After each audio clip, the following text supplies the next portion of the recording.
Hello and welcome to the part 73 of hot takes. And as always यार पहले तो नवीन, दीनू और लकी राय को एक बहुत ही प्यारा सा शाउट आउट, क्योंकि इन तीनों ने लास्ट वीक में इस चैनल पे सबसे ज्यादा कमेंट्स किए। अगर आपको भी शाउट आउट चाहिए तो नेक्स्ट वीक में आप भी कर देना। बाकी अब हम शुरू करते हैं पहले हॉट टेक्स से, जो कि राउडी राठौड़ की तरफ से सामने आया भाई साहब कि अंडरटेकर का जो गिमिक था वो आज के टाइम पे बिल्कुल सक्सीड नहीं कर पाता, जिससे कि मैं डेफिनेटली एग्री करूंगा। दी अंडरटेकर जिस टाइम पे कंपनी में आए थे उस टाइम पे जिस तरह का एनवायरमेंट था, सिर्फ टीवी नेटवर्क वो मीडियम था जिसकी हेल्प से फैंस एंगेज कर पाते थे डब्ल्यूडब्ल्यूई के साथ। एंड उस टाइम पे अंडरटेकर के लिए काफी इजी था अपने कैरेक्टर में रहना ऑफ स्क्रीन भी, क्योंकि सोशल मीडिया तो था नहीं। बट वही चीजें आप सोचो आज के टाइम पे अगर अंडरटेकर को पुल ऑफ करनी हो तो मुश्किल हो जाएंगी। हाँ चलो ठीक है, एक बार के लिए ये मान लेते हैं कि शायद वो चीज ऑन स्क्रीन काम कर जाए, बट केएफएफ तो डेफिनेटली ब्रेक होगी ही होगी। चलो अब इससे नेक्स्ट हॉट टेक की तरफ मैं चलता हूँ, जो कि अब बैटमैन की तरफ से। भाई इस बार मूवी कैरेक्टर्स आ गए क्या सारे हॉट टेक देने। खैर हॉट टेक की ब्रॉन ब्रेकर इस साल में डब्ल्यूडब्ल्यूई चैंपियन बनेंगे, जिससे कि मैं तो कंप्लीटली डिसएग्री करता हूँ। अब ऐसा नहीं कि ब्रॉन ब्रेकर वो चैंपियन बन नहीं सकते, डेफिनेटली बन सकते हैं, लेकिन इस साल बनने की पॉसिबिलिटी मुझे काफी कम लगती है। शायद नेक्स्ट ईयर या फिर 2027 में डेफिनेटली ये चीज हो सकती है, लेकिन इस साल जो ये वाली मेन टाइटल है ना, ये रिवॉल्व करेगी बड़े बड़े लोगों के बीच, जैसे कि John Cena, Cody Rhodes, Randy Orton, may be Roman Reigns, CM Punk. तो न्यू जेन रेसलर जैसे कि ब्रॉन ब्रेकर के लिए वहां तक पहुंचना फिलहाल इस साल में मुश्किल हो सकता है। So that's my take. Now इससे नेक्स्ट हॉट टेक की तरफ मैं चलता हूं, जो कि मिस्टर साहिल की तरफ से कि career versus streak should have been the greatest WrestleMania match of all time, जिससे कि मैं यार डिसएग्री करता हूं। अभी आपको पता ही है डब्ल्यूडब्ल्यूई लिस्ट निकाल रही है, हर दिन वो रैंकिंग्स दे रहे हैं काफी सारे रेसलमेनिया मैचेस की, जिसमें कि उन्होंने शॉन माइकल्स वर्सेस अंडरटेकर का रेसलमेनिया 26 वाला करियर वर्सेस स्ट्रीक मैच जो था उसे कहीं 26 पे शायद रैंक किया है, जिससे कि पर्सनली मैं तो काफी डिसअपॉइंट हुआ था, क्योंकि भाई वो क्या मैच था यार। लेकिन मैंने डिसएग्री इसलिए की क्योंकि मुझे नहीं लगता कि वो match greatest WrestleMania match of all time है। डेफिनेटली मेरी काफी मेमोरीज जुड़ी उस मैच से, इसलिए मुझे वो दी बेस्ट लगता है, मेरे लिए वो नंबर 1 पे रैंक करता है। लेकिन एक्चुअल ग्रेटेस्ट मैं शॉन माइकल्स वर्सेस अंडरटेकर के रेसलमेनिया 25 वाले मैच को ही बोलूंगा। जरूरी नहीं है ना कि जो चीज मेरे लिए बेस्ट हो वो सबके लिए बेस्ट हो। चलो अब इससे नेक्स्ट हॉट टेक की तरफ मैं चलता हूं, जो कि अभिनव की तरफ से स्मैकडाउन के अनस्क्रिप्टेड प्रोमो के बाद शार्लेट वर्सेस टिफनी का मैच अब रोमन वर्सेस रॉक लेवल का लग रहा है, मतलब काफी पर्सनल, जिससे कि मैं अग्री करूंगा कि इंटरेस्टिंग बहुत ज्यादा वो हो गया। अब शुरू में तो मेरा बिल्कुल इंटरेस्ट नहीं आ रहा था इस मैच में, लेकिन जब से वो प्रोमो बैटल हुई दोनों के बीच उसके बाद काफी इंटरेस्ट डेवलप हो गया, क्योंकि काफी इंटरेस्टिंगली पर्सनल हो गई चीज इन दोनों के बीच, जिसकी सच में काफी जरूरत थी भी। बट हाँ ये तो मैं कहीं से भी नहीं बोल सकता कि भाई रोमन वर्सेस रॉक के लेवल का पर्सनल हो गया। चलो अब इससे नेक्स्ट हॉट टेक की तरफ मैं चलता हूं, जो कि बिहाइंड द फैकेड की तरफ से कि सीना को कोडी रोड्स को उसी तरह हराना चाहिए रेसलमेनिया में जैसे कि ब्रॉक लेसनर ने जॉन सीना को हराया था समर स्लैम में। डेफिनेटली उसी समर स्लैम मैच की बात करें जिसमें कि ब्रॉक ने डोमिनेट कर दिया था सीना को, कितने 13 की 16 सुप्लेक्सेस लगाए थे, उसके बाद 2-3 F5 लगा के सुपर सीना को खत्म कर दिया था। बिल्कुल ये उसी साल की बात है जिस साल उन्होंने अंडरटेकर की स्ट्रीक भी तोड़ी थी, पर यार वो टाइम डिफरेंट था। बट मुझे नहीं लगता ये चीज पॉसिबल है, इसलिए मैं डिसएग्री करूंगा, क्योंकि उस टाइम पे ब्रॉक का एक नया राइज हो रहा था। ऑब्वियसली वो पहले से ही काफी पॉपुलर थे, लेकिन अंडरटेकर की स्ट्रीक तोड़ने के बाद डब्ल्यूडब्ल्यूई ने ऐसा इसलिए किया ताकि ब्रॉक अब डोमिनेटिंग लगे ही है तो वो डोमिनेटिंग लगते ही जाएं। बट सीना के साथ वो वाली चीज नहीं है, सीना को डेफिनेटली डोमिनेटिंग फील करवाएगी डब्ल्यूडब्ल्यूई, जैसे उनके टिपिकल मैचेस होते हैं शायद हमें वैसे देखने को ना मिले, जिसमें कि सीना पहले काफी ज्यादा बीटिंग लेते हैं, लास्ट में अपना सिग्नेचर मूव करते हैं, फिनिशर लगाते हैं और जीत जाते हैं। शायद उससे तो काफी डिफरेंट होंगी चीजें इस बार, क्योंकि सीना हील है, कोडी फेस है, लेकिन ये तो मुझे बिल्कुल भी नहीं लगता कि वो कंप्लीट डिस्ट्रॉय कर देंगे कोडी को, जैसे कि वो खुद डिस्ट्रॉय हुए थे ब्रॉक से। चलो अब इससे नेक्स्ट हॉट टेक की तरफ मैं चलता हूं, जो कि नीलेश सोलंकी की तरफ से कि भाई रोमन रेंस को 2018 में ल्यूकीमिया अगर नहीं होता तो डीन एम्ब्रोज आज डब्ल्यूडब्ल्यूई में होते, जिससे कि मैं कंप्लीटली डिसएग्री करूंगा। इसका सेंस कैसे बनता है भाई? रोमन रेंस की ल्यूकीमिया से डीन एम्ब्रोज के डब्ल्यूडब्ल्यूई छोड़ने का क्या कनेक्शन है? डीन एम्ब्रोज ने तो इसलिए डब्ल्यूडब्ल्यूई को छोड़ा क्योंकि क्रिएटिवली वो जो चीजें ऑन स्क्रीन करना चाहते थे डब्ल्यूडब्ल्यूई में वो नहीं कर पा रहे थे। एडब्ल्यू ने उन्हें वो फ्रीडम दिया, इसलिए वो चले गए और वहां पे वो खुश भी है। रोमन कहां से आगे भाई बीच में? चलो इससे नेक्स्ट हॉट टेक की तरफ मैं चलता हूं, जो कि फ्री फायर ग्लिच गेमर की तरफ से कि द रॉक की माइक स्किल्स बेटर हैं स्टोन कोल्ड स्टीव ऑस्टिन से, जिससे कि मैं डेफिनेटली एग्री करूंगा। ऑब्वियसली स्टोन कोल्ड भी वन ऑफ द टॉप में रैंक होंगे अगर बात माइक स्किल्स की आ जाती है तो, लेकिन अगर हम उन्हें कंपेयर करें द रॉक से, तो जिनको पता नहीं था द रॉक के बारे में कि उनकी माइक स्किल्स क्यों इतनी अच्छी है, होपफुली उनको पता लग गया हो उनके फाइनल बॉस वाले रन के बाद, क्योंकि उन्होंने ऐसे प्रोमोज कट किए पिछले कुछ टाइम में जो कि बाकी को करने की हिम्मत तक ना हो।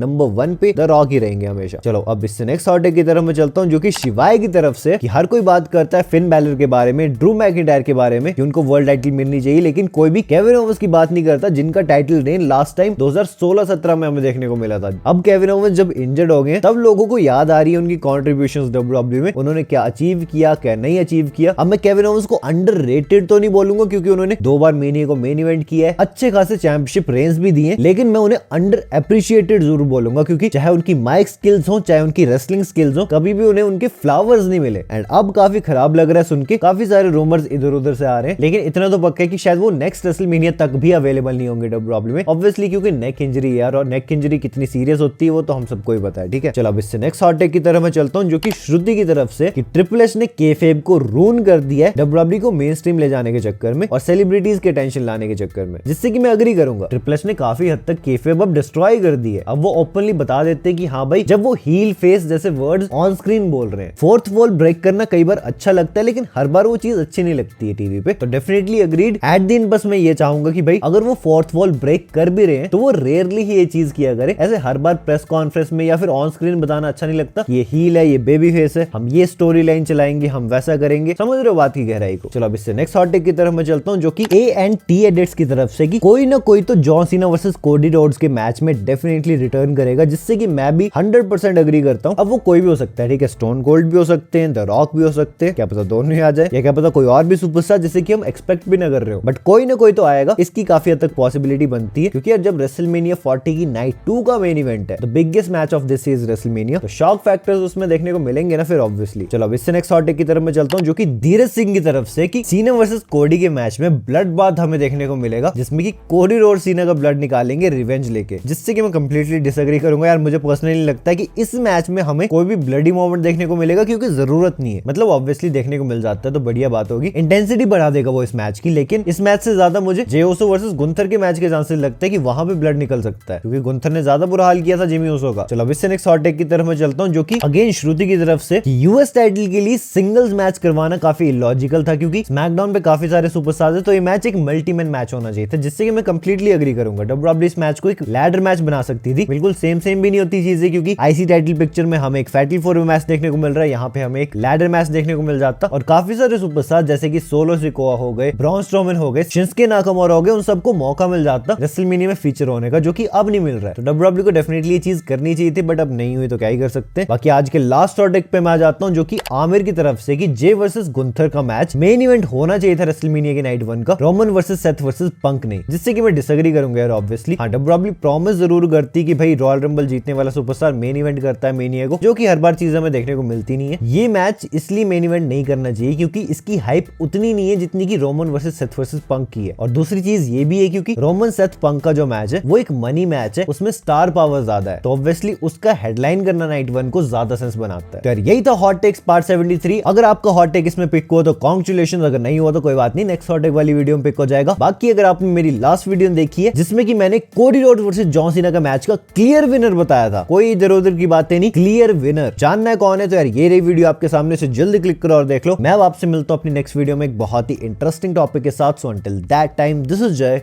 Signing out.